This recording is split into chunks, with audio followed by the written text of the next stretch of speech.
Sir जी नवनीत जी प्रारंभ कीजिए। बहुत बहुत धन्यवाद अध्यक्ष महोदय। लेबर मिनिस्ट्री को ये पता है, हमारे मंत्री महोदय को EPS 95 पेंशनरों के बारे में बहुत सालों से मुझे लगता है ये पेंशनर धारक जो हैं वो कोर्ट में भी लड़ाई कर रहे हैं, आपको भी मिलके आपसे भी लड़ाई कर रहे हैं, बहुत सारे आंदोलन भी उन्होंने किए हैं जिसमें बहुत सारे डिपार्टमेंट्स में वो मजदूर काम कर चुके हैं। PSU कंपनीज़ हो गई, प्राइवेट कंपनीज़ हो गई, मंडियों में काम करने वाले कामगार हो गए, स्टेट ट्रांसपोर्टेशन में काम करने वाले कामगार हैं। ऐसे बहुत सारे वर्कर हैं जिनकी पेंशन के लिए वो लेबर मिनिस्ट्री से बहुत सालों से बातचीत कर रहे हैं, अपने मुद्दे रख रहे हैं, अपने प्रॉब्लम्स रख रहे हैं। कोई 60 इयर्स हो गया है, कोई 65 हो गया है, कई लाख तो उसमें से जिनका निधन भी हो गया है। ऐसे लोगों ने अपनी अपनी प्रॉब्लम्स बहुत बार इनके पास रखी हुई है, वो सिर्फ अपना हक मांग रहे हैं। आज हम लेबर मिनिस्ट्री के द्वारा कामगारों के लिए बहुत अच्छा बिल लाए हैं। इस बिल को हम सपोर्ट भी करते हैं और सपोर्ट करना भी चाहिए, क्योंकि मजदूरों के वजह से आज देश में जितने भी बड़ी कंपनियां, जितने भी मजदूर काम कर रहे हैं, शायद उनके वजह से बड़े बड़े उद्योग आज मजबूत हो सके हैं। तो इसलिए ये ऐसे बिल लाना बहुत ज़रूरी है और इनके लिए फैसिलिटीज़ जो ला रहे हैं, मेडिकल फैसिलिटीज़ हो, इनके सिक्योरिटी की फैसिलिटीज़ हो, इनके जो भी केस कोर्ट में चलते हैं या फिर डिस्ट्रिक्ट लेवल पे केस चलते हैं, उसके लिए ये केस ऐसे बिल लाना बहुत ज़रूरी है। और मैं आपसे विनंती करूंगी अध्यक्ष महोदय, आपके माध्यम से मंत्री महोदय को, जिन पेंशनरों को महीने के 100 से लेके 500 रुपये पेंशन मिलती है, मुझे आप बताइए कि 500 रुपये में, 100 रुपये में, 200 रुपये में, 350 रुपये में उनके दोनों बुजुर्गों का क्या गुजारा हो सकता है?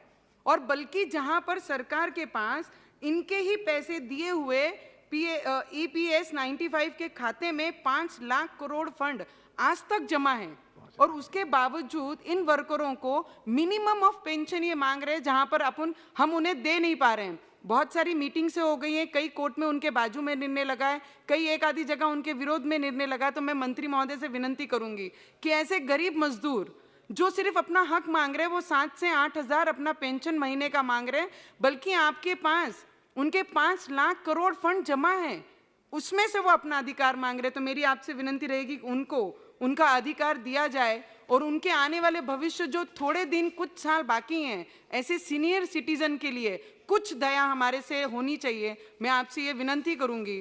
और अध्यक्ष महोदय, बहुत इम्पोर्टेंट मुद्दा है, और भारतीय एकजुट कामगार संगठन का भी GVK कंपनी के द्वारा जिन्होंने काम किया, उनके बहुत सारे रकम ये कंपनी में बकाया है। और ऐसे कामगार हैं जिनको अपने स्कूल के बच्चों का भी कोई भी फीस भरने के लिए पैसे नहीं है, अपना जीवन रोजाना करने के लिए भी पैसे नहीं है। और ऐसे कामगारों के लिए एक और विनंती आपके माध्यम से PM साहब को करूंगी, जितने भी लेबर हमारे इस देश में रहते हैं, उन्हें हर लेबर को ये प्राइम मिनिस्टर आवास योजना जो है, घरकुल की, घर की, उन्हें इसमें ऐड करके हर लेबर को उन्हें घर दिया जाए, घर प्रोवाइड किया जाए, इतनी आपसे विनंती है। और एक, जब ऑनर और कंपनी में काम करने वाले लेबरों की जब लड़ाई होती है या यूनियन कोई डिमांड करती है, लेबर कुछ डिमांड करती है, जब वो कोर्ट में जाते हैं, कोर्ट में जाने के बाद वो लेबर को वो कंपनी उस वक्त से उनकी सैलरी देना बंद कर देती है।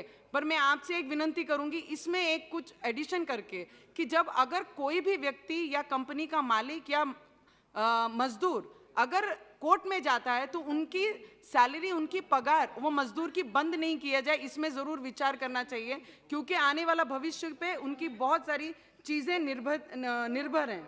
और जब लेबर एक आधी कंपनी में 15 से 20 साल काम करता है, वो अपना पूरा भविष्य, अपनी पूरी जवानी, अपनी पूरी मेहनत, पूरा खून वो कंपनी को बड़ा करने में लगा देता है। तो मेरी आपसे विनंती रहेगी, जो मजदूरी कर रहा है, उनके बच्चे जिनका भविष्य उस कंपनी पे, उस पगार पे निर्भर है, ऐसे गरीब मजदूरों के बच्चों के लिए वो कंपनियां उनको स्कॉलरशिप दी जाए, ना कि लेबर का बच्चा सिर्फ लेबर ही बने, मजदूर का बच्चा मजदूर बने, वो डॉक्टर बने। आखिरी में 1 मिनट सर, सिर्फ 1 मिनट, उन मजदूरों के बच्चों के भविष्य के लिए भी हम कुछ बात कर पाएं। और जब सब कॉन्ट्रैक्ट होता है सर, मैं आपके लिए, शायद ये बिल में ना ऐड हुआ हो, पर मैं आपसे एक रिक्वेस्ट करना चाहूंगी, जब सब कॉन्ट्रैक्टर मजदूरों को अपने तरफ से कंपनियों में लगाता है या कोई भी गवर्नमेंट में इसमें लगाता है कॉन्ट्रैक्ट बेस पे, तो उसमें से अगर 500 रुपया किसी के ऑन पेपर्स अगर रिकॉर्ड में 500 रुपीज पर डे है या 350 रुपया है, उसे वो पहले ही लिखवा के ले लेता है कि हम इतना आपको देंगे और आपने इसमें लिख के देना, आपको इतनी सैलरी जो लिखी हुई है ऑन पेपर वो आपको दे रहे हैं। तो ऐसे सब कॉन्ट्रैक्टर के जितने भी केस ये लोकल लेवल पे चलते हैं, कामगार कमिश्नर के यहाँ पे चलते हैं, तो उन्हें 5 साल 4 साल लगते हैं। उसमें हमने कुछ तो लाना चाहिए कि उसका एक टाइम श्री लिमिट फिक्स होना हनुमान चाहिए बेनीवाल जी। कि उस पे काम हो। सर एक आदिवासी क्षेत्र का है सर। अध्यक्ष महोदय जी, सभापति महोदय, अध्यक्ष महोदय जी, आखिरी सभापति 30 महोदय। बहुत सेकंड, समय हो गया है, आखिरी का 30 2 सेकंड। वाक्य बोलिए आखिर के प्लीज, आखिरी का 30 सेकंड है। डोंट इलोबरेट, सीधे वाक्य बोलिए ये बस। हमारे आदिवासी क्षेत्र से बिलोंग करता है, जहाँ पे प्लांटिंग और गार्डनिंग का जो बिल हम लाए हैं, वहाँ पर मैक्सिमम जो हमारे आदिवासी क्षेत्र में रहते हैं वहाँ पे पूरा फॉरेस्ट डेन एरिया है, वहाँ पर आदिवासी फॉरेस्ट के अंडर में काम करते हैं। उनकी सिक्योरिटी के लिए, उनके मेडिकल के लिए, उनके फैसिलिटी के लिए जो आपने ये बिल लाया है उसका हम सपोर्ट करते हैं, पर उसके साथ आपके माध्यम से जो कामगार वहाँ से लेके MP में श्री जाने हनुमान के लिए बेनीवाल वहाँ जी से प्रारंभ कीजिए।